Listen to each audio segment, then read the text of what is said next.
घडामोडींमध्ये बघूयात गावाकडच्या 50 बातम्या। गेल्या 10 ते 12 दिवसांपासून भाववाढ झालेल्या सोन्याच्या भावात मंगळवारी 2000 रुपयांची घसरण झाली। त्यामुळे सोनं आता 97400 रुपयांवरती गेलंय, तर चांदीच्याही भावात 500 रुपयांची घसरण होऊन ती 1,07,000 रुपयांवरती आली आहे। आता केवळ 72 तासात पीएफ खात्यातनं 5 लाख रुपयांपर्यंत पैसे काढता येणार आहेत। ही मर्यादा पूर्वी 1 लाख रुपये होती। केंद्रीय मंत्री मनसुख मांडविया यांनी तशी माहिती दिली।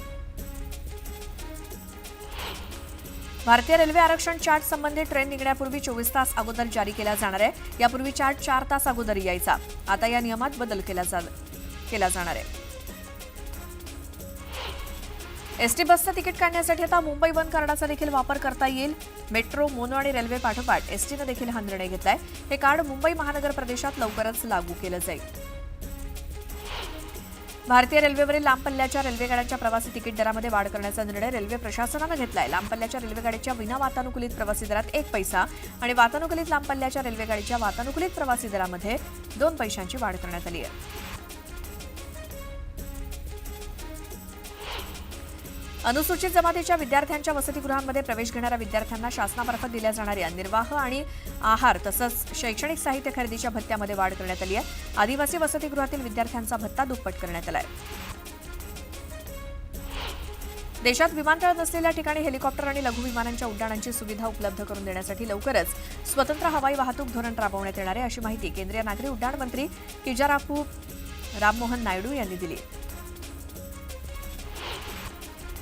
अहिल्यानगर जिल्ह्यातील खंडोबा देवाची वाकडी येथील पालखीनं पंढरपूरच्या दिशेनं प्रस्थान केलं। वारकऱ्यांनी परिधान केलेली पारंपरिक वेशभूषा आणि त्यांच्या चेहऱ्यावरती पंढरीच्या वारीचा आनंद ओसंडून वाहतोय।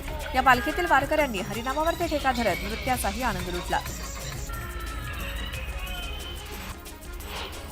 आषाढी एकादशी निमित्तानं दुकानदारांनी भेसळयुक्त पदार्थांची विक्री करू नये यासाठी एफडीए प्रशासनानं विशेष मोहीम हाती घेतली। आळंदी आणि देहू ही वारीची प्रमुख ठिकाणं आहेत। त्या मार्गावरील जी मुक्कामाची स्थळं आहेत तिथे काही संस्थांकडनं अन्नदान केलं जातं, भंडारे आयोजित केले जातात। त्या ठिकाणी स्वच्छता किंवा अन्नाची सुरक्षितता आहे की नाही हे तपासलं जाणार आहे।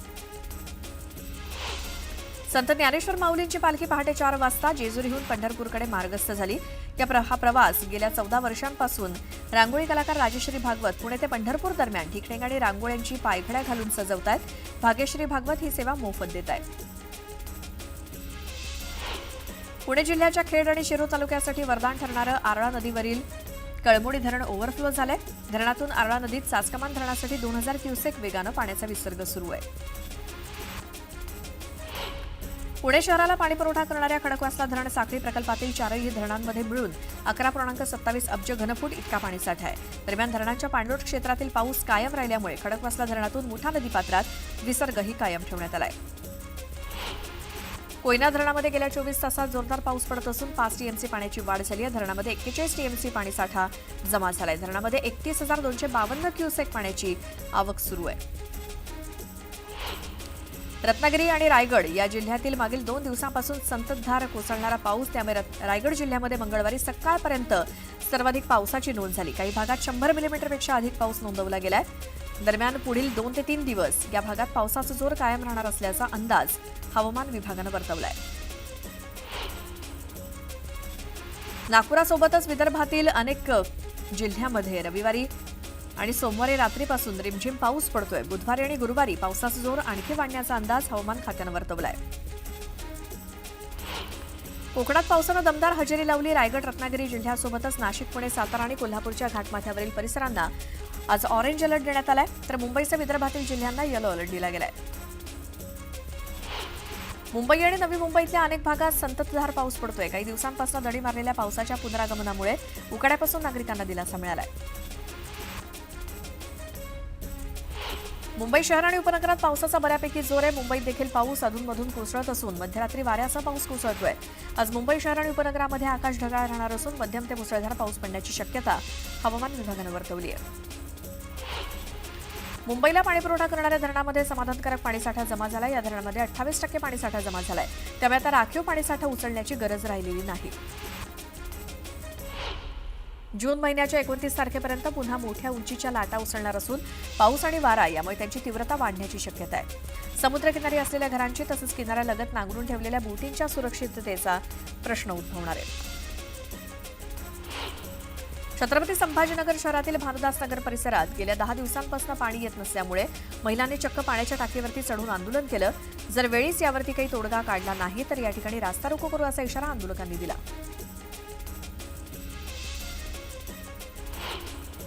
मालवण राजकोट इथे उभारण्यात आलेल्या छत्रपती शिवाजी महाराजांच्या पुतळ्याच्या ठिकाणी येणाऱ्या पर्यटकांना ड्रेस कोड बाबत पावित्र्य राखण्याचं आवाहन स्वराज्य शिवप्रेमी संघटनेनं केलंय.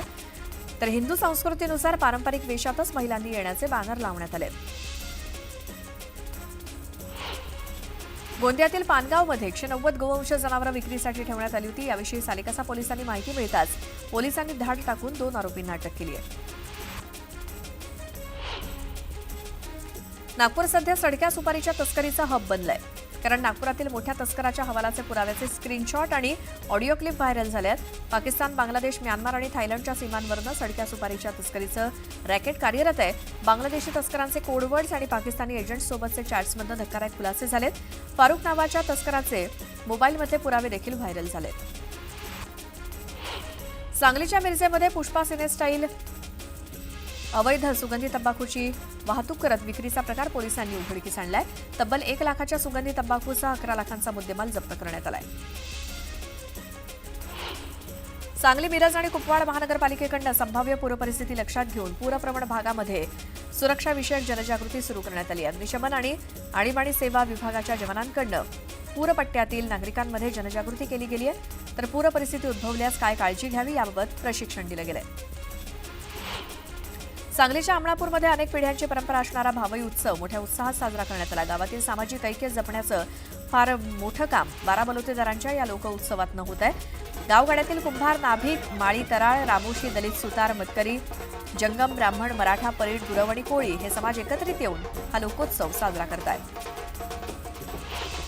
शालेय शिक्षण विभागानं वर्षभरातील सुट्ट्यांची यादी जाहीर केली. त्यानुसार शाळांना 52 रविवार वगळून वर्षभरात 176 सुट्ट्या असणार आहेत. त्यात दिवाळीच्या 10 दिवस आणि उन्हाळ्याच्या 38 दिवस सुट्ट्या असणार आहेत. जळगावच्या शासकीय वैद्यकीय महाविद्यालय आणि रुग्णालयामध्ये सर्दी खोकल्याच्या रुग्णांची संख्या वाढली आहे. 100 रुग्णांपैकी सुमारे 30% रुग्णांना व्हायरल इन्फेक्शनची लक्षणं आढळली आहेत. लातूर शहरामध्ये ट्रिपल सीट जाणाऱ्या 3 मुलींना महिला पोलिसांना मारहाण केली. या प्रकरणी कायदेशीर कारवाई करावी या मागणीसाठी मुलींनी पोलिसात धाव घेतली. तसंच या प्रकरणी मुलींना न्याय मिळवून देण्यासाठी महाराष्ट्र नवनिर्माण सेना या मुलींच्या पाठीशी उभी आहे.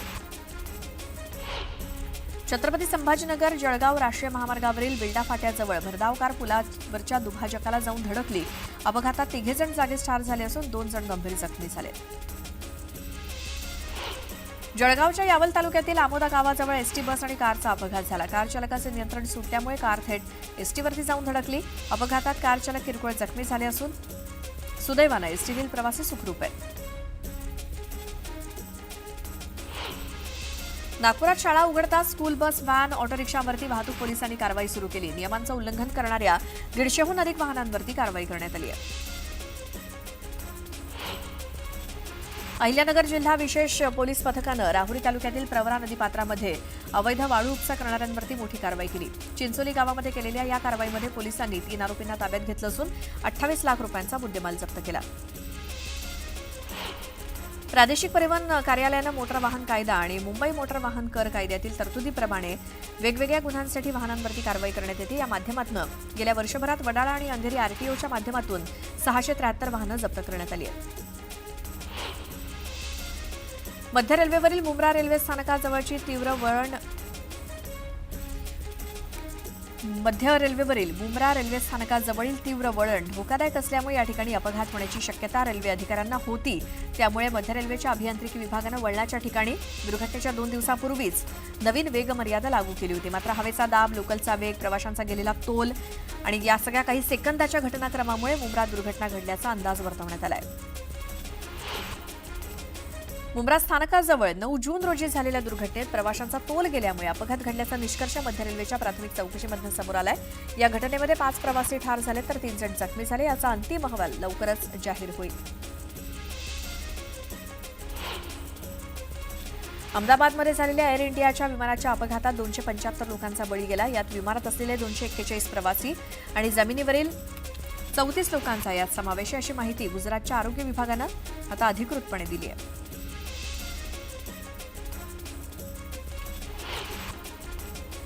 या बातम्यांचा इथे एक छोटासा ब्रेक घेऊन आपण लगेच परत येऊया. तुम्ही बघत राहा न्यूज 18 लोक.